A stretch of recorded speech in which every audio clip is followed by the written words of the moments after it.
ကျမကိုရက်ွက်ထဲကပညာမတက်အစဲတန်တဲ့ဒေါ်ကျဲဦးလိုပဲသိကြတယ်မလားဒါပေမဲ့ကျမကအခု CEO ဒေါ်ကျဲဦးဖြစ်သွားပြီဘလို့ဖြစ်သွားတာလဲသိကြလားနီလန်ဟာရိုးရိုးလေးပဲလူတွေရဲ့လောဘနဲ့အလွယ်ချမ်းသာခြင်းတဲ့စိတ်ကိုအသုံးချပြီးတော့ချမ်းသာလာခဲ့တာ MLS နှစ်ကရှင်တို့ထင်တယ်လို့မစိုးပါဘူးစနစ်တကျသုံးချတဲ့ရင်ရှင်တို့ကတတိဖြစ်နိုင်တယ်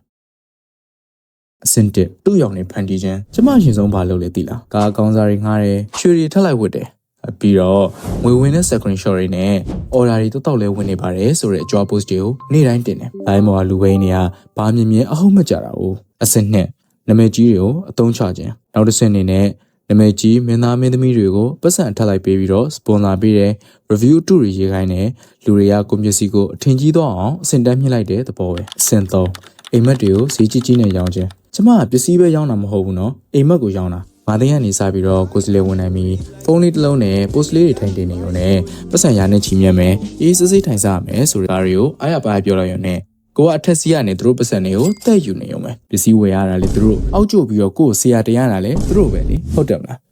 အခန်းနှစ်သားကောင်ကိုကလူရဲ့ဘဝပြက်ကန်းအဲ့မှာရင်ကျမချလာတဲ့ငစားကိုဟက်မိတဲ့သားကောင်တွေရောက်လာတော့တယ်အဲ့ဒီမှာဘုံတိကုမတီနဲ့လွယ်နဲ့ချမ်းသာခြင်းနေတဲ့ကိုကလူလဲပါတာပေါ့သူကကျမရဲ့အကြွား post တွေကိုကြည့်ပြီးတော့သူ့မှာရှိသမျှစုဆောင်းငွေတွေအပြင်သူ့အမေရဲ့ရွှေတွေကိုပါပေါင်နှံပြီးတော့ကျမကိုသိန်းနဲ့ချစ်ပေးခဲ့တာအစားတော့ဟုတ်မလို့ပဲကျမချပေးတဲ့ပစ္စည်းတွေကိုသူ့ရွာတငယ်ချင်းတွေဆွေမျိုးတွေကိုအတင်းထိုးရောင်းပြီးတော့ကိုယ်စလေ၄ယောက်လောက်ခေါ်လာနိုင်ခဲ့တော့နာကဲကတတိလောင်းမဲဆိုပြီးတော့မြှောက်ပေးလိုက်တာဒါပေမဲ့2လလောက်လေးကြာရောကျမပေးတဲ့ motivation နဲ့လေသူ့ကိုမတိုးတော့နဲ့တူပါတယ်ကိုကလူတယောက်လူသစ်ထက်မရှာနိုင်တော့ပဲတိုင်ပတ်တော့တာပဲဘာကြောင့်လဲဆိုတော့ကျမတို့ရောင်းတဲ့ပစ္စည်းတွေကဈေးနှုန်းနဲ့အရေးသွေးရှင်းလိုက်ရင်ဘလို့မှအဆင်မပြေဘူးလေပြီးတော့ကျမရောင်းရင်ပြီးတော့ပစ္စည်းတွေကို66ပါးယောကအကုန်ပြောင်းမဲ့ဈေးတွေလို့ကြော်ညာဖြစ်တာတရားရောက်ကများကျမပစ္စည်းမကောင်းကြောင်း bad review လာပေးလို့တော့အားရပါဆဲပြလိုက်တာပဲ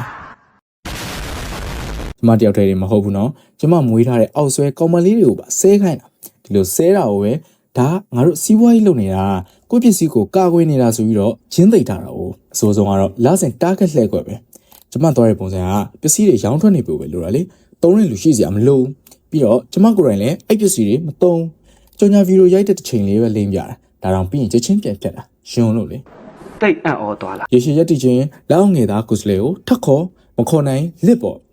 တကယ်လို့ကိုစလေထက်မရှာနိုင်တဲ့လူဆိုရင်တော့နင်တို့ကစိတ်သက်မခိုင်ပါလို့အတုံးမကြလို့မအောင်မြင်တာဆိုပြီးတလုံးနဲ့ပိတ်ပြောလိုက်ရတယ်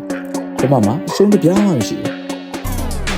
ဒါကကိုကလို့ဘူးမသိပါမသိကိုစလေဝင်ကြတဲ့လူတွေကြီးပဲဘဝပြတ်တာမဟုတ်ဘူးနော် MLM ဆိုတာတကယ်တော့တိုင်းမျိုးအောက်ခြေကနေမသိမသာလှိုက်စားဖြစ်စီနေတဲ့အစိတ်တောက်ပဲကျမ်းမာရေးအာမခံချက်မရှိခြင်းချင်းဝေးကြပါတယ်ဆိုတော့ဘယ်မှမသိတဲ့စီးတွေနဲ့ပဝင်ပစ္စည်းတိကျမသိရတဲ့ခရင်တွေကိုလေးမိတဲ့အခါအစာပိုင်းမှာအဆင်ပြေသလိုရှိနေပေမဲ့နောက်ပိုင်းကျရင်တော့ရေပြားကိစ္စဖြစ်နိုင်ပြီးတက်ဆုံးရှုံးတဲ့အထိအန္တရာယ်ရှိနိုင်တယ်ငွေကြေးလည်းပဲမှုပိတ်ဆို့ခြင်း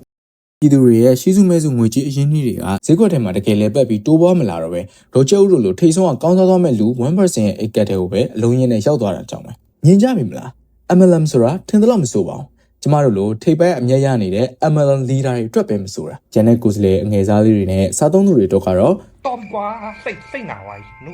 စိတ်